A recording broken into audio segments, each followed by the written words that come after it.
With decreasing inertia and system flexibility, coupled with increased renewable energy integration and cybersecurity threats thrown into the mix, grid resilience has never been more of a strategic priority than it is now. And when a blackout hit the Iberian Peninsula earlier this year, it was indeed a wake-up call to many, from regulators to system operators to people simply trying to make their way home on a train. To unpack what happened in Iberia, as well as Spain's response, I spoke to Simona Rossetti, Senior Vice President of Sales, Europe for Grid Technologies at Siemens Energy, and José Adanero López, Head of Planning, Regulation and Investment Office at Iberdrola. Simona and José identify the lessons learned from this incident and explain how these lessons need to direct a proactive regulatory agenda that can support a more resilient and modern grid in Spain and Europe. I'm Pamela Largue, and this is the Energy Transitions Podcast. Simona, José, thank you so much for joining me today to talk about a topic that's really on everyone's radar, especially since the blackout that happened in Iberia, affecting millions of people and seemingly providing a bit of a wake-up call in terms of grid resilience strategies. So to set the scene for our listeners, let's talk about some of the key changes that have been happening in the system that's really impacting grid resilience. What are those changes? What impacts are they having? Simona, let's start with you. Yeah, sure. First of all, thank you for having me. And of course, the grid is changing, the generation side is changing. I want to say that the problem is eliminating the fossil energy. The problem is that while doing that, we eliminate the rotating mass in the grid. Super important for grid stability.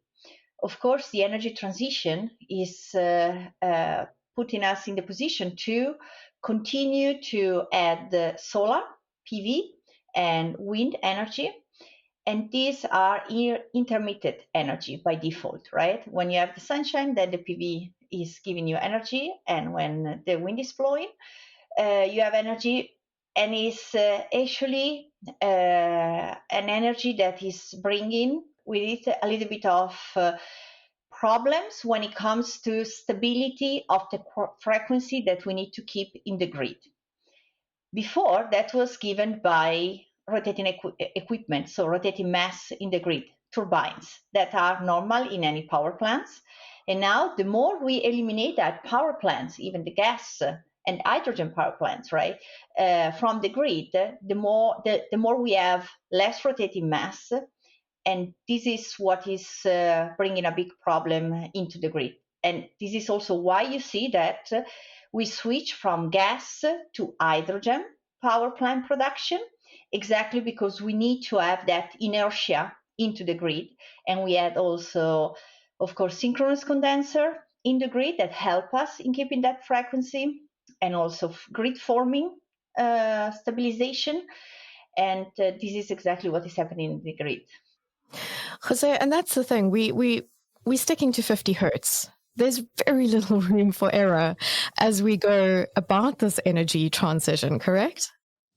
Yes, totally. Well, first of all, I wanna be, let's say, positive, because the energy transition is something that is something that we are all pursuing, and especially because it helps us on reaching the three biggest objectives that probably we have, and the most positive things that renewable energy, wind and solar mainly provides, which is decarbonization. We have to take care of our planet, and we have to reduce the greenhouse gas emissions and the air pollution. Also, this, which is something that start to be more and more important in the last years, is the energy independency. You have, let's say, the renewable resources where you are, so maybe you are not depending on other countries. And also, as it is right now, you have cost of electricity reduction, because wind and solar, they are becoming more competitive, which is great. And these are like the three big things, but this is like the top part of the iceberg, but you don't see what is underneath, which are, let's say, the challenges that Simona was talking, and those are clear. The energy, it has intermittency, so wind and solar normally is not maybe when you want to switch on your light, so you have to manage that. Especially, for example, if we talk about solar, it's very clear when it produces, when the sun is shining. So you have an issue that you have to manage. That is when the sun rises and the sun goes down, you have to switch very quickly the type of energy that you are producing. Solar, at that point, let's say, when the sun is going down in the afternoon, and you have to switch it, for example, with some other energy that is going to be there no matter what, because you can use it. That, for example, are those power plants that Simona was commenting. Even though those power plants provide something that is very, very important on the quality of the electricity, which is the inertia, the frequency, the voltage control, that, let's say, the traditional power plants such as hydro, nuclear, and combined cycles typically provide, and it's kind of a challenge right now, let's say, for renewables. Other challenge about the renewables is, and especially to manage on the grid, and you need to provide such capacities that sometimes you are over-generating and maybe you are having curtailments. So you have to try to push and implement some storage and flexibility on the grid and on the, let's say, on the power plants and the production. So this moves us to pumped hydro and batteries, that they're starting to be more and more important in the system. And I think a lot of people, they're talking about it right now these days, no? Absolutely. People are talking about it. And that's why I'm so happy to have you both talking about it with me, because it is such an important and critical part of our energy transition. And José, I enjoy the fact that you frame it in a very positive way, because the energy transition is actually a good thing. We are just having to overcome some challenges. And that is why I'm keen to talk about some of the strategies that you both think need to be prioritized in order to overcome these challenges with regards to grid resilience. And I think maybe we should start with a bit of a macro perspective. Let's talk about, there's always regulatory issues. There's always market design questions, and there's always an issue around political will. Simona, I'm going to come back to you. In terms of the regulatory perspective, how do we address grid resilience? What do we need to do first? And I realize you don't have all the answers, but you certainly have some good ideas. So please share those with us. Yes, for sure. So I think that a stable regulatory framework is essential for us for achieving the energy transition. And this is exactly what politics and government needs to do, right?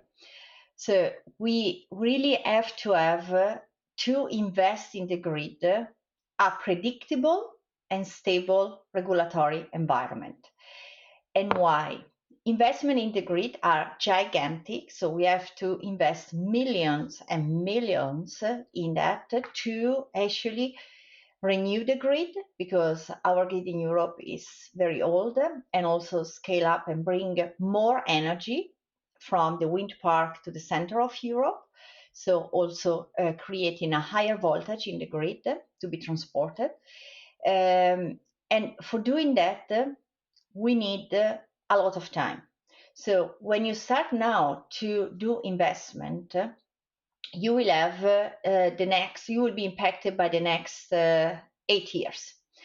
And of course, any TSO and also the government and the consumer, they cannot plan correctly this long-term investment if they don't have a framework, a political framework that tells them, okay, we will stick to our plan for the energy transition and the decarbonization of the grid, independently of which political change we will have in our government. And it is very essential for Europe. We are not that good in that. If you look at other countries like Saudi Arabia, they stick to the plan, milestone after milestone, and they keep going. And they have a very predictable and stable framework for it. And also we need subsidies for sure, helping the investors and the regulators to be able to plan this long-term investment and be sure that independently what will happen in the government in 3 years, we will stick to the plan.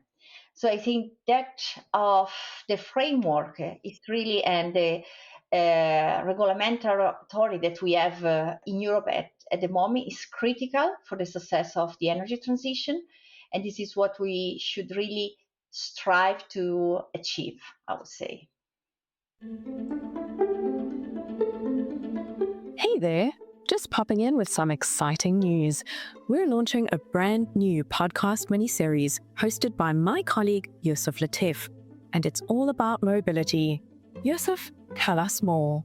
That's right. With Enlit Europe heading to Bilbao from 18 to 20 November, Spain's energy transition is on our radar.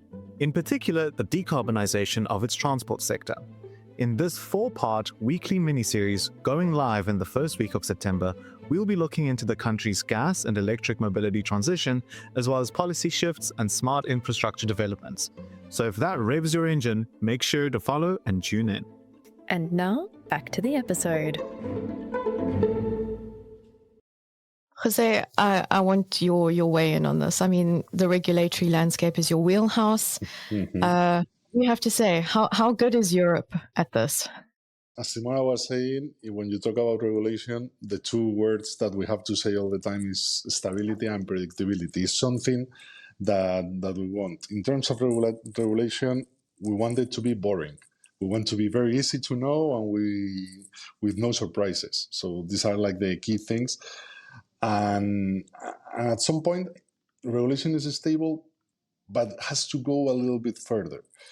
Has to imagine how is going to be the mix, how is going to be the grid in 2030, because probably you have to start to do regulation today for tomorrow.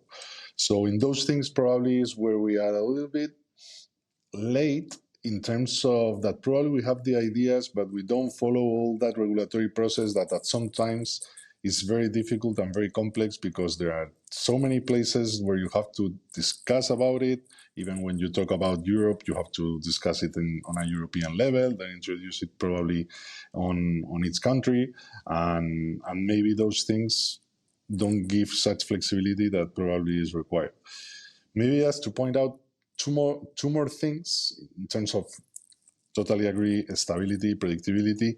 Maybe the other thing is, as I just mentioned, that you have to go in advance, and maybe what you have to design or think is about what you have already how the regulation is right now, what you have to change for the future. Clear example is, for example, that maybe the regulation that you did like 20 years ago, where there was no such renewable capacity installed, maybe you have to check out all the processes and all the things to see if they are still valid, or maybe you have to adapt them to the new mix generation, to the new type of technology that you might use in terms of grids and things like that. And also, when you see something, you have to try to incentivize not to happen if the market doesn't occur. For example, this might be something of interest when we talk about inertia and things like that. Maybe the capacity market is one clear example that probably is something that has been, for example, in Spain under discussions since 2021. Last year it started to move, and currently is in Europe under debate in order to see if they approve that. So it comes back to Spain, and maybe they can implement it, let's say, hopefully by 2025, or if not, at least for 2026. But it's something that is required and gives a lot of stability, let's say, to those power plants that probably support the implementation of renewables in the system, no? And maybe Jose also, the permitting, accelerating the permits is something that actually in Europe we need to do better, because it also takes forever to get permits to build the grid of the future, to be able to plan. Totally agree. All the permitting process normally takes double or triple that is expected or even written in the processes. and maybe it's not a matter of a problem of one. It's maybe an issue that we all together can try to manage, and let's say all the developers are the main thing that typically they are suffering. So fully agree with Simona on this. I'd like to open the question to you both, specifically about Spain, because there were a number of lessons that were learned after that blackout. Well, were there a number of lessons that were learned? I think that's what I'd like to ask you both. What were those lessons? But before we even discuss that, help me understand what actually happened and caused that blackout. There was a lot of blame game, and of course, a lot of finger pointing at renewables after it happened. But Simona, let's start with you. Take us through the Spanish blackout. What actually took place? I can for sure, explain a little bit what I know, and José, jump in anytime because you're impacted personally, right? And of course, there is still, not everything is revealed, and there are still, the government in Spain is still searching for exactly the cause. But what is clear is that the problem started with a substation that had a problem. We can say it's a fire or not or whatever. So we had that problem, right? So, and that caused a reaction.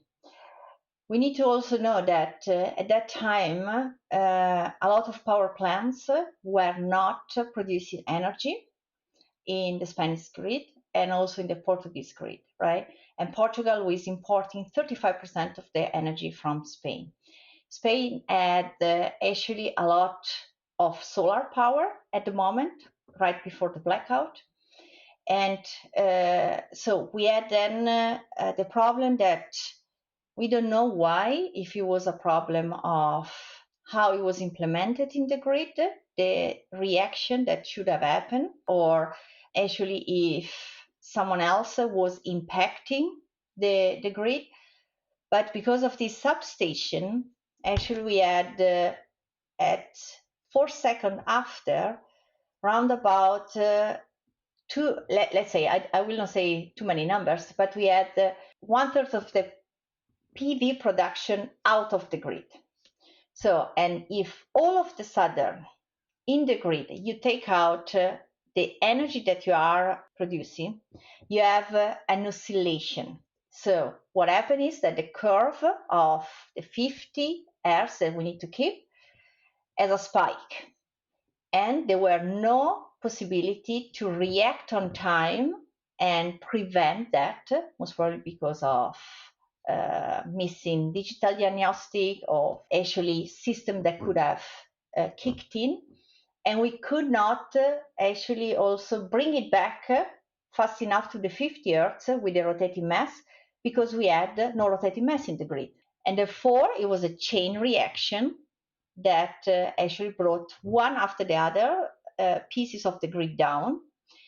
And because also, we are interconnected. So it's not that Spain is just an island. Asia is connected to France, is connected to Africa, is connected to Portugal.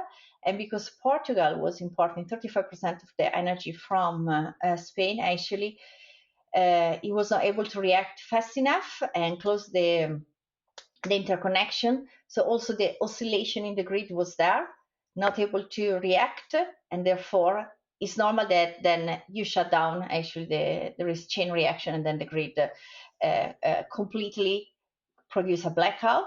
And this is what happened. What we know that happened right before the blackout. And of course, Spain didn't have enough rotating equipment. It didn't have storage capabilities that were able to kick in. And that is, I think, also the grid is not the newest one. So that is also something that is important to know. And therefore, I think that was what caused the blackout. José, and obviously you experienced this as well. Quite a stark reminder about grid resilience. How do we, in a practical way, take the lessons that were learned from the Spanish blackout and say, okay, let's direct this knowledge that we have into some real tangible actions? Well, first thing, I think Simona explained it perfectly, that probably one of the biggest thing is that probably there was no such inertia in the system, that due to all the solar output that was producing that day, maybe we didn't have the capability to manage that energy under some circumstances that, let's say, that they are business as usual, but maybe the system was a little bit weak. But the reality is that as time passed by, it has been like 2-3 months this had happened. And even though, let's say, and the government had a very good position on that and tried to think in more about what was the cause, looking at the future and things that maybe we should learn from that and try to implement it. And I already see 4 things that maybe help on this and already are in process to be implemented. First thing that was just the following day was done, which was including more inertia in the system. Maybe that day was a little bit weak. Since then, the operation, the system operator has been requesting more combined cycles, nuclear power plants, hydro to be in the system, so can be more, let's say, resilient. And even they call it the reinforced operation.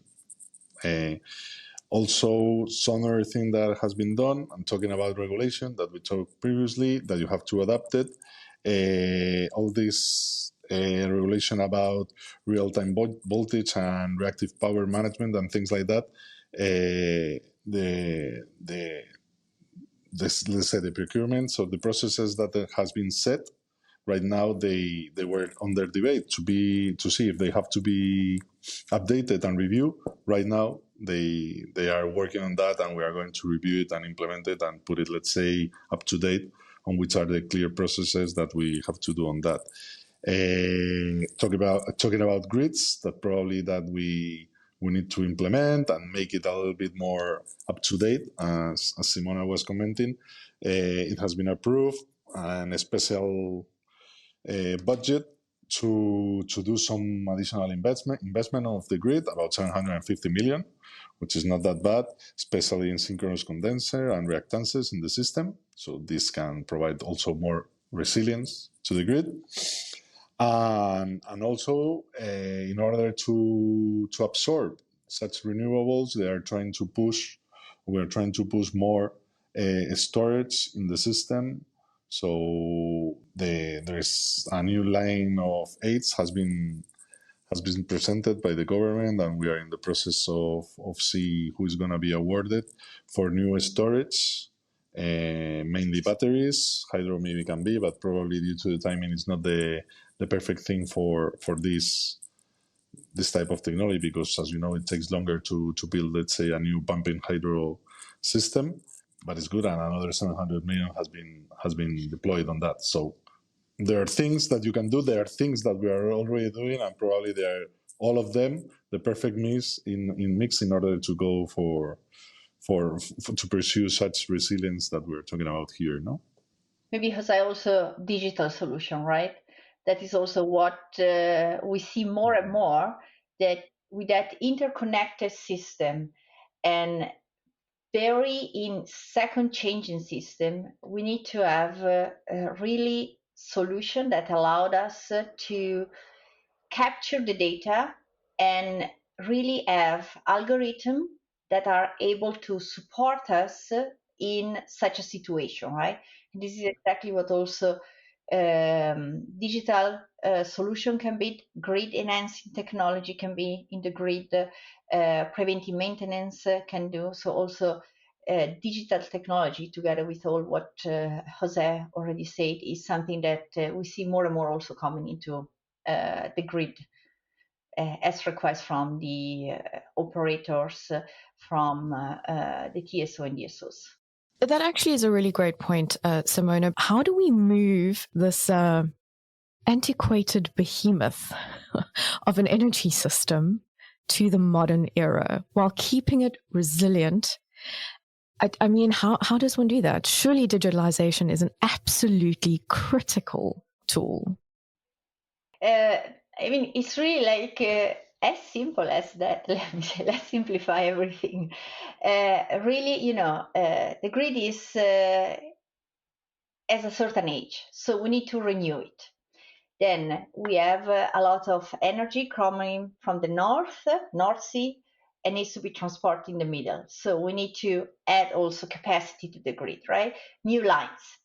And you can do it with HVDC lines. You can do it also bringing, the lines to 420 kV so that they can transport more energy. That is something.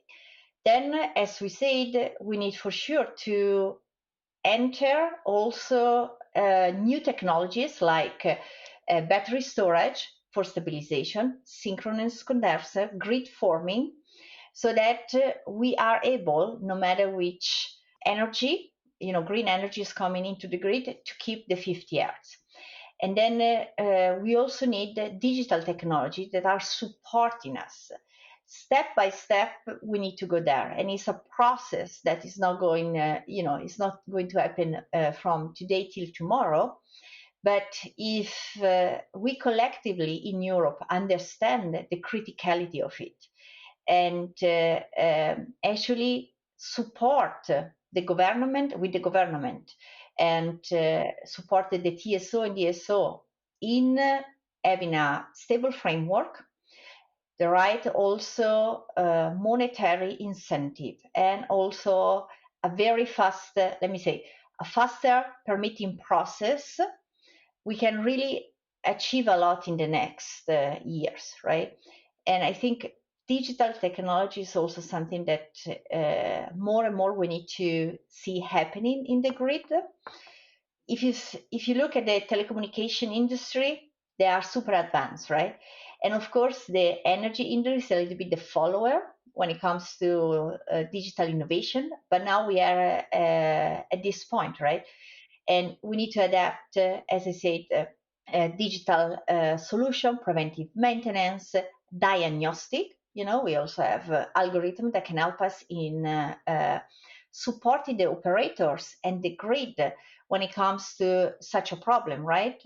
Of a zone that has a problem, so a drop in the 50 hertz, and actually the digital solution will help us in bringing it back to 50 hertz. We can help also with grid consultancy, right? When we, as Jose said, we need to imagine what is going to happen in 2030 for the grid, right? So you need people that are giving you the right picture to that 2030 and helping you in developing the right strategy to it, right? And of course, also we need to add also hybrid solution. We have natural gas turbines that can be switched to H2. So, and that is also supporting the transition, and also supporting the stabilization of the grid.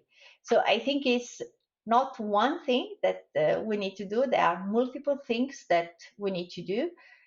Of course, also the cybersecurity of the grid is a must. It's a critical infrastructure, and we need to keep it cyber secured, right? So we need also to enhance the cybersecurity of the grid, like we are doing for the power plants, right?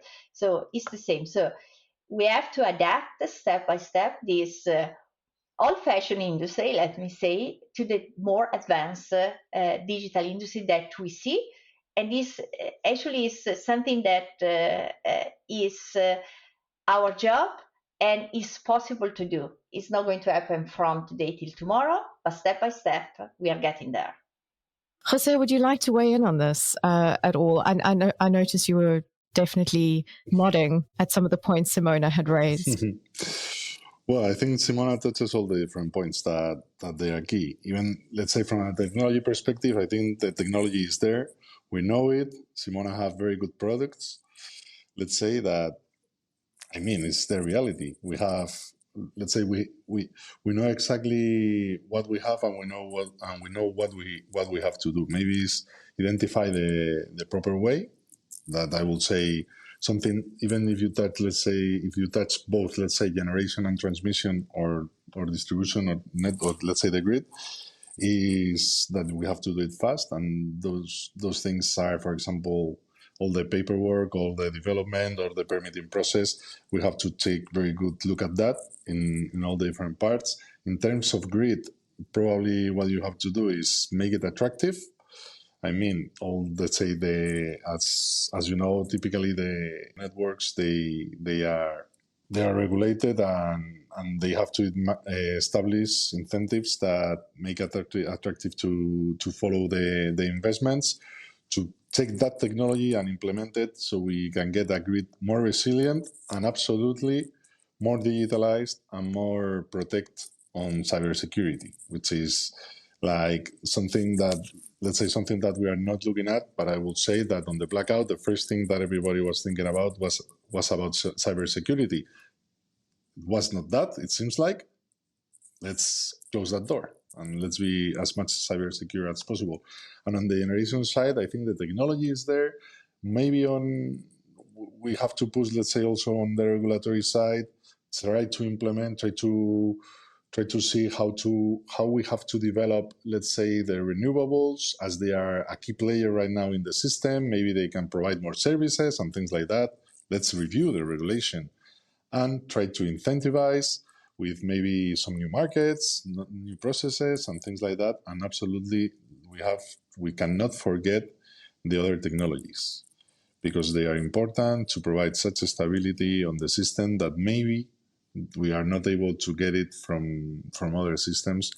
So in order to look at the future, maybe we have to go step by step, and we have to keep those other technologies in the mix, because probably they are the ones who supports the grid. So maybe capacity markets and things like that, and more new recognitions and things can help in order to proceed on that, because all different technologies maybe can be part of the mix with a good grid and will make it more resilient. Jose, do you think what happened in Spain was a wake-up call that will have ultimately a positive impact? And I'm not just talking for Spain, but for Europe at large. You know, you mentioned cybersecurity. Yes, it was ruled out, but surely now you've got people thinking, okay, hold on, how vulnerable are we? Now, I mean, that spurs a whole lot of action that at the end of the day is surely going to yield good results. Well, I have to say that shakes everybody, because I'm a little bit sensitive on that, because we've suffered directly, but everybody is talking about this blackout all around the world. I have seen analysis from the US and from other different countries talking about this, because also you can get lessons learned from that. Especially that I believe, let's say, the grid or the generation system in Spain is kind of modern. Maybe need more things, but it's well designed, it's kind of massively implemented, but also you can do more things, and especially because maybe it's a good sandbox to see what will happen in the future when more renewables they are going to get in, because Spain is one of the countries that have a bigger mix coming from renewables.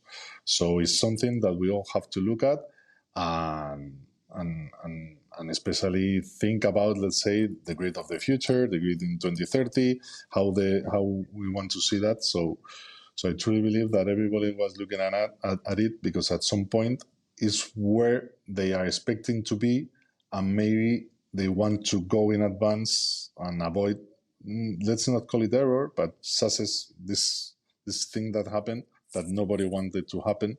So if we can avoid it and we can make, let's say, the grid more resilient without getting to these issues, I think we all agree on that. So it's a very good example, and it's a wake-up call to keep working on this. Absolutely. Yeah, absolutely agree. I mean, I think after blackout, all countries were mobilized, and all government were thinking about, okay, what do we need to do? It was like a big shake, right? Because of course we know that a blackout is always possible, but the possibility is very remote, right? It's very unlikely that it will happen, right? And to see it happening really was a shock for a lot of us, especially because also, you know, what happened in Spain also caused a blackout in Portugal, right? And actually France closed the interconnection to avoid to be influenced by that, right? So Europe is interconnected. So we need to work together. Now and be proactively shaping the grid of the future. So, and I see that actually, as bad as it was, for sure it was a point that would help us in accelerate the grid, let me say, renew. And we will see more and more batteries coming in. We will see synchronous condenser coming in, more digitalization, more cybersecurity, a request also for HVDC links, interconnection, and also, really renew of the grid itself when it's aging, renew of substation, and so on. And all with technologies that are supporting also a decarbonization, right? Because also the grids needs to be decarbonized.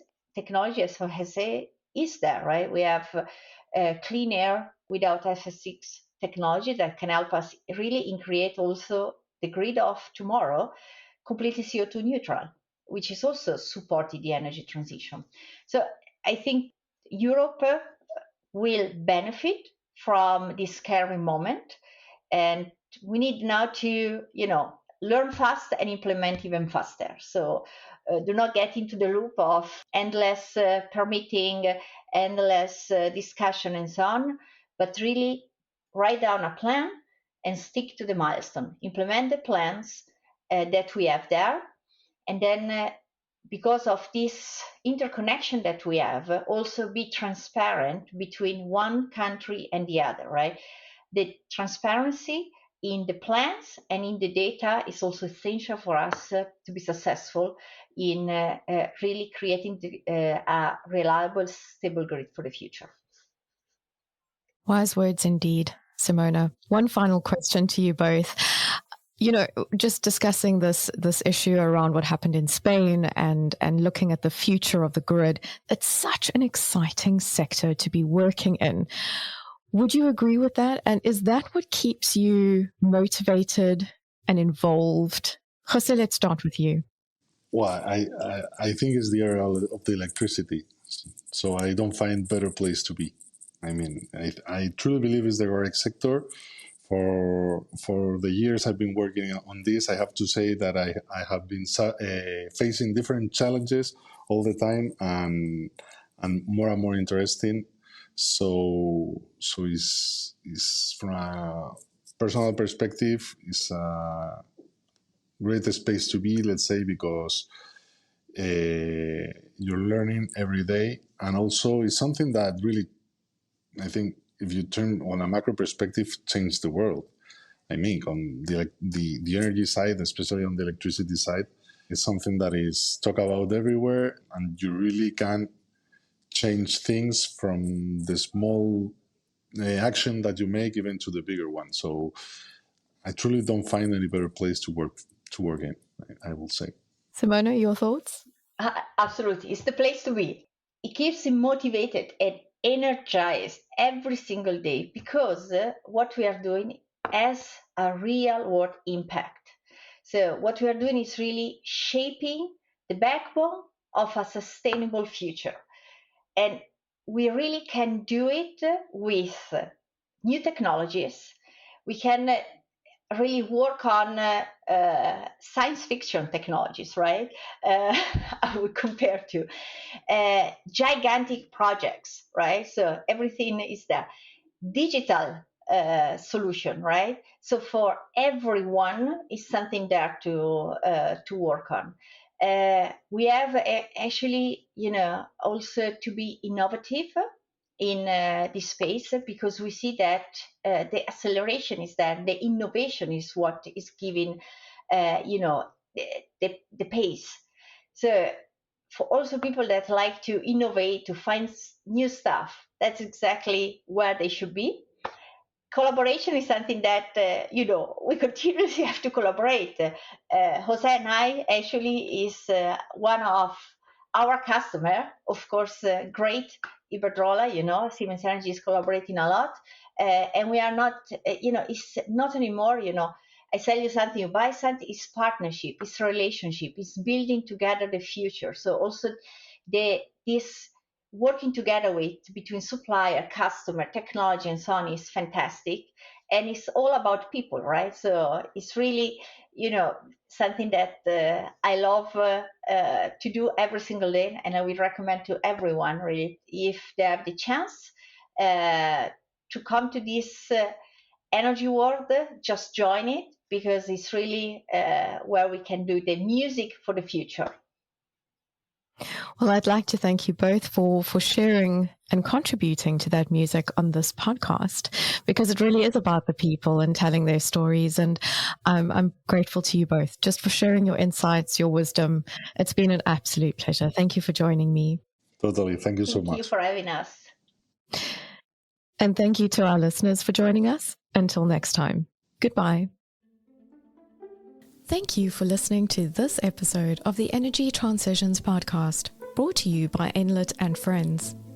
That's a wrap from me, Pamela Largue, and our producer, Kamo Motse. We hope you can join us next time. Visit enlit.world or subscribe for more episodes.